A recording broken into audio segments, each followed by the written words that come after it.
Hello and welcome back, everybody, to another episode of Helpful Home Tips with Kyle. Thank you for tuning in again. I don't really know what else to make my videos about. I'm running out of ideas. I will give you tips today. They're just going to be kind of random and, not really related. But anyway, if you have any ideas for what you'd like a video to be about, please let me know and subscribe to my channel. I'd like to kick things off by introducing you to my 1976 Mercury Colony Park estate wagon. Her name is Mabel Simmons, Medea for short. This thing could practically tow a house. This thing has one of the largest engines they've ever manufactured for civilian vehicles, so pretty cool. Yeah, let's just get on with the rest of the video. Just wanted to show off the car.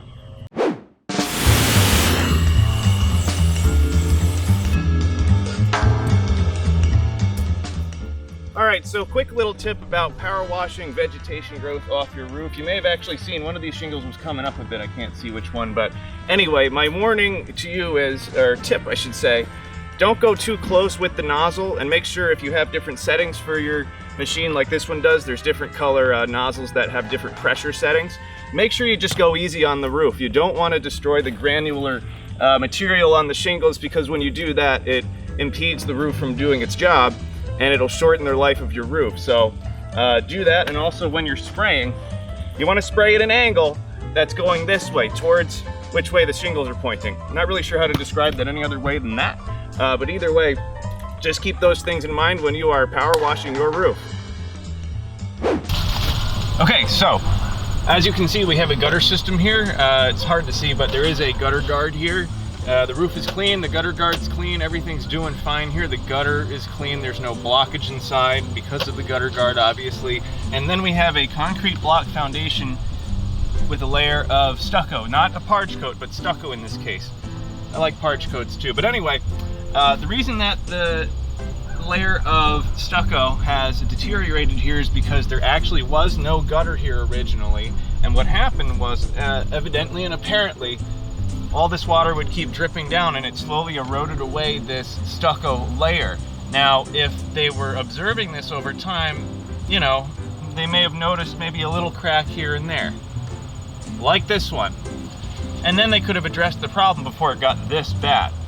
Now, here's the thing about gutters. If you didn't have a gutter guard here, then these gutters are gonna start filling up with debris, and then you're gonna have the same problem where the gutter's leaking, and then it's really running down all over this, and you're really not having a good situation. So this is another thing to kind of look at. Pay attention to your foundation.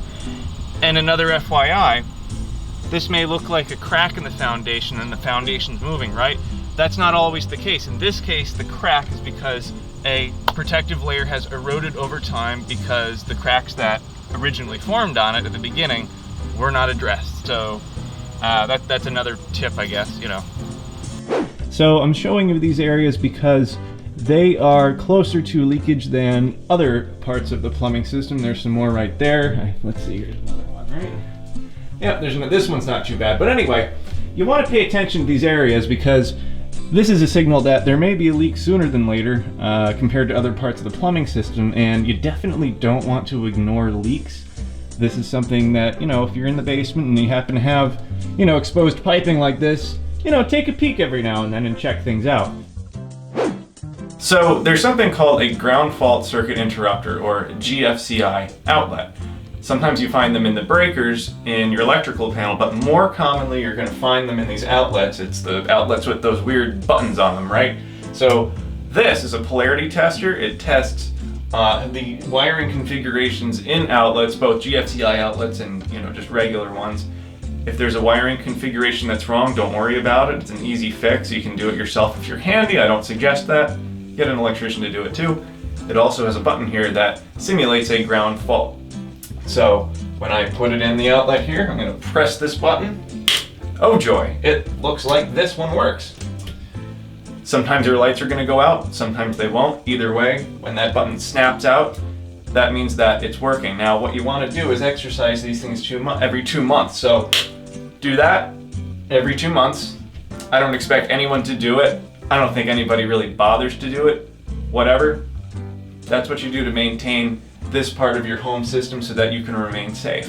So please exercise your GFCI outlets every 2 months.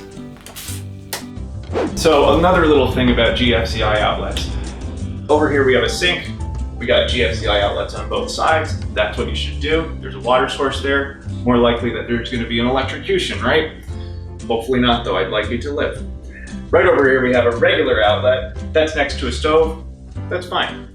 Sometimes people do a little bit more due diligence, or the electrician will, and they will wire that GFCI outlet to this outlet so that this outlet also has GFCI protection. The reason I'm mentioning this is because sometimes you might trip a circuit with one of these regular outlets and then you don't know how to turn it back on because there's no, test and reset buttons on there, right? So sometimes you have to find the GFCI outlet in a different room, in a different part of the house. Sometimes it can get a little tricky, but sometimes you're going to find an outlet that's not working all of a sudden. That, at least 50% of the time, is because you tripped a GFCI outlet somewhere in a different room and you just got to go find it. So sometimes a house is going to trick you like that. But hopefully now that I just told you this, it'll be easier for you to fix that problem if it happens, because it can be kind of frustrating. So just another little tip. Moving on. They may actually want to install GFCI outlets on this house on the exterior. Wasn't required back in '62, but I think they might be a little bit more interested in that now. It was like that. Need I say more? So notice how these walls are a sky blue color. If you have an open porch, paint your ceiling this color. The reason being, it simulates the sky, and what's going to happen is bugs are going to sense the ceiling of your porch as the sky, that being a danger zone for them, and they will avoid your porch, thus not bothering you as much because you just made them think that the ceiling of your porch is the sky. Speaking of skies, look at that skylight. I love skylights. Isn't that awesome? This house is great. Real estate agents, please share my videos with first-time home buyers and folks that have, owned a home for a little while even. I hope this video was helpful. Please subscribe to my channel. Thanks for tuning in again. Thank you to my fans who support me. Thank you so much. I really appreciate it. Time to fire this baby up and get some lunch. Here we go.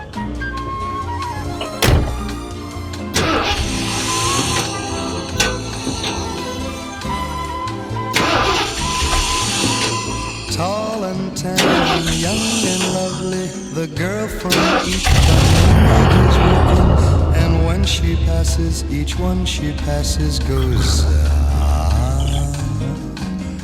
When she walks, she's like a samba that swings so cool and sways so gentle that when she